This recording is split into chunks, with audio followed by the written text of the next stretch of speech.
1 minus 9 gives us negative 8. And here we have 1 minus 7, which equals negative 6.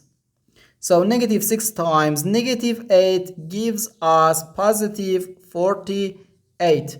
But this answer is not correct, because according to the order of operations, which is PEMDAS, P stands for parentheses, E stands for exponent, M and D stands for multiplication and division, and A and S stands for addition and subtraction. First we have to do parentheses, then exponent, then multiplication or division, and finally addition or subtraction. Remember that multiplication and division have equal priority and we have to work from left to right. And the same applies to addition and subtraction. In this expression, we have one subtraction, one multiplication, and one parenthesis. Inside this parenthesis, we have one subtraction. Here we have a multiplication because in mathematics, when a number is placed next to parentheses, it means multiplication. And we usually don't write the multiplication sign for brevity. Okay, so according to the PEMDAS, first we have to do this parenthesis, then this multiplication, and finally this subtraction. If we do this subtraction before this multiplication, it is wrong.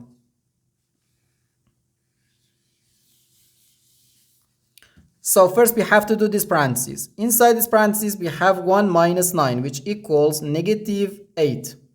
So we have 1 minus 7, then times negative 8. Now in this expression we have one subtraction and one multiplication. According to the PEMDAS, multiplication has higher priority than subtraction because multiplication comes before subtraction. So here first we have to do this multiplication. 7 times negative 8 gives us negative 56. So we have 1 minus negative 56.